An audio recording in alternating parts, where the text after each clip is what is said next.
राधे कृष्णा। प्रिय भक्तगणों, धर्म ज्ञान चैनल पर आपका स्वागत है। आज इस वीडियो में हम मार्गशीर्ष माह के महालक्ष्मी व्रत की कथा श्रवण करेंगे।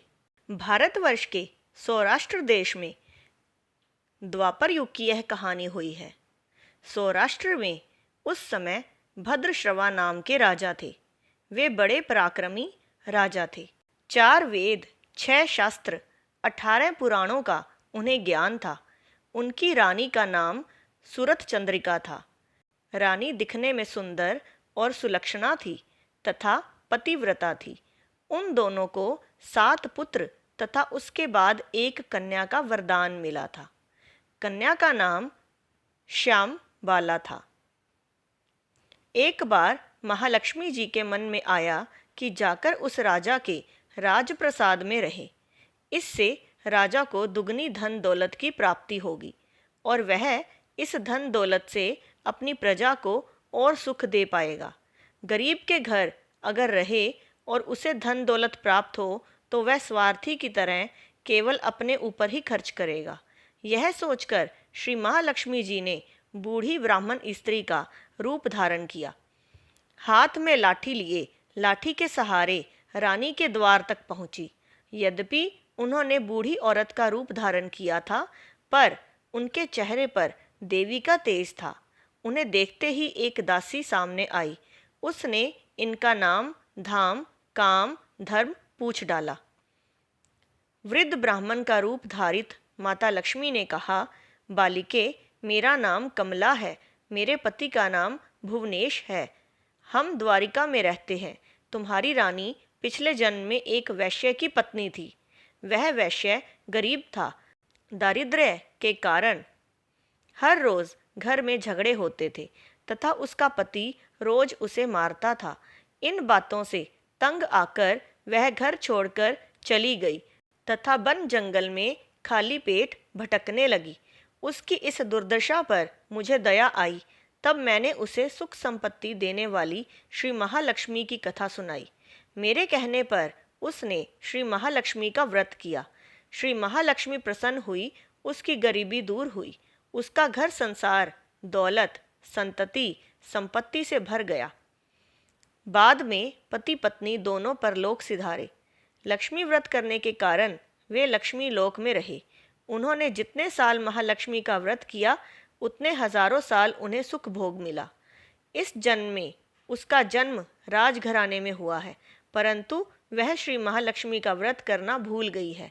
उसे यह याद दिलाने मैं यहाँ आई हूँ। बुढ़िया की बातें सुनकर दासी ने उन्हें प्रणाम किया तथा श्री महालक्ष्मी का व्रत किस तरह किया जाए इस बारे में पूछा। बुढ़िया रूप धारण किए हुए श्री महालक्ष्मी माता ने दासी को पूजा विधि तथा महिमा बताई। इसके बाद वह दासी माता को प्रणाम कर रानी को बताने अंदर चली गई। राज वैभव में रहते हुए रानी को अपने ऐश्वर्य का बहुत घमंड हुआ था। संपत्ति तथा अधिकार की वजह से वह उन्मत्त हो गई थी। दासी द्वारा बताई गई बुढ़िया की बातें सुनकर वह आग बबूला होकर राजद्वार पर आकर बुढ़िया रूपी श्री महालक्ष्मी पर बरस पड़ी। उसे यह मालूम नहीं था कि श्री महालक्ष्मी माता बुढ़िया का रूप धारण किए द्वार तक आई है, परंतु रानी का इस कदर रुख बर्ताव तथा अपना अनादर देखकर माता ने वहां ठहरना ठीक न समझा। वे वहां से चल पड़ी। राह में उन्हें राजकुमारी श्याम बाला मिली। उन्होंने श्याम बाला को सारी बात बताई। श्याम बाला ने अपनी ओर से श्री महालक्ष्मी माता से क्षमा मांगी। माता को उस पर दया आई। उन्होंने श्याम बाला को श्री महालक्ष्मी व्रत के बारे में बताया। उस दिन अघन यानी मार्गशीर्ष माह का पहला गुरुवार था। श्याम बाला ने परम श्रद्धा से श्री महालक्ष्मी का व्रत रखा। फलस्वरूप राजा सिद्धेश्वर के सुपुत्र मालाधर से उसका विवाह हुआ। वह धन दौलत, ऐश्वर्य, वैभव से मालामाल हो गई। पति के साथ ससुराल में आनंद से दिन बिताने लगी। इधर श्री महालक्ष्मी का रानी पर प्रकोप हुआ। फलस्वरूप राजा भद्रश्रवा का राज्य एवं राज कारोबार नष्ट हो गया। यहाँ तक कि खाने के लाले पड़ गए। ऐसी हालत में एक दिन रानी ने राजा से निवेदन किया, हमारा दामाद इतना बड़ा राजा है, धनवान है, ऐश्वर्यशाली है, क्यों न उसके पास जाएं, अपना हाल उसे बताएं, वह ज़रूर हमारी मदद करेगा। इस बात पर राजा भद्रश्रवा दामाद के पास रवाना हुए। राज्य में पहुंचकर एक तालाब के किनारे थोड़ी देर विश्राम लेने के लिए ठहरे। तालाब से पानी लेने आते जाते दासियों ने उन्हें देखा। उन्होंने विनम्रता से उनकी पूछताछ की। जब उन्हें यह मालूम हुआ कि वे रानी श्यामबाला के पिता हैं, तो दौड़ते हुए जाकर उन्होंने रानी को सारी बात बताई।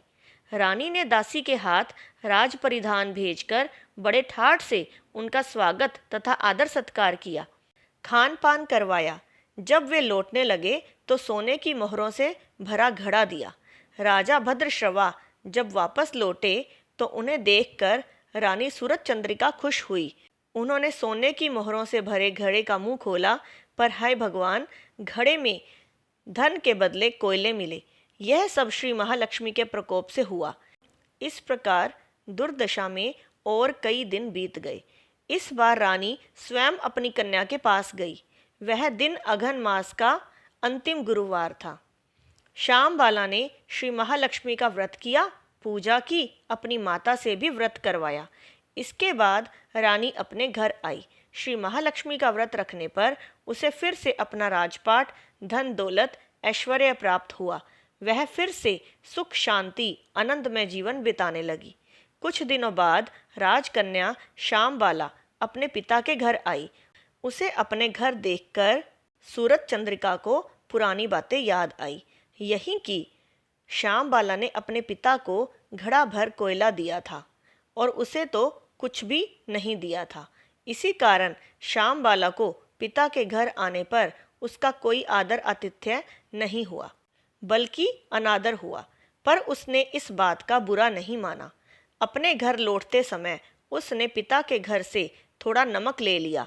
अपने घर लौटने पर उसके पति ने पूछा, अपने मायके से क्या लाई हो? इस पर उसने जवाब दिया, वहाँ का सार लाई हूँ। पति ने पूछा, इसका मतलब क्या हुआ? श्यामबाला ने कहा, थोड़ा धीरज रखें, सब मालूम हो जाएगा। उस दिन श्यामबाला ने सारा भोजन नमक डाले बिना बनाया और परोसा। पति ने खाना चखा, सारा खाना नमक बिना था, इसलिए स्वाद न आया। फिर श्यामबाला ने थाली में नमक डाला, इससे सारा भोजन स्वादिष्ट लगने लगा। तब श्यामबाला ने पति से कहा, यही है वह मायके से लाया हुआ सार। पति को उसकी बात सही लगी। फिर वह दोनों हंसी मजाक करते हुए भोजन करने लगे। कहा गया है कि इस तरह जो कोई श्रद्धा भाव से श्री महालक्ष्मी की पूजा करे, उसे माता की कृपा प्राप्त होती है, सुख संपत्ति शांति प्राप्त होती है, सभी मनोकामनाएं पूर्ण होती हैं। परंतु यह सब प्राप्त होने पर माता की पूजा को भूलना नहीं चाहिए। हर गुरुवार को व्रत पाठ अवश्य करना चाहिए। इस तरह श्री महालक्ष्मी की महिमा भक्तों की मनोकामना पूरी करती है। जय माँ लक्ष्मी। वीडियो अगर अच्छी लगे तो लाइक और शेयर करें और हमारे इस धर्म ज्ञान चैनल को सब्सक्राइब करना ना भूलें। राधे कृष्ण।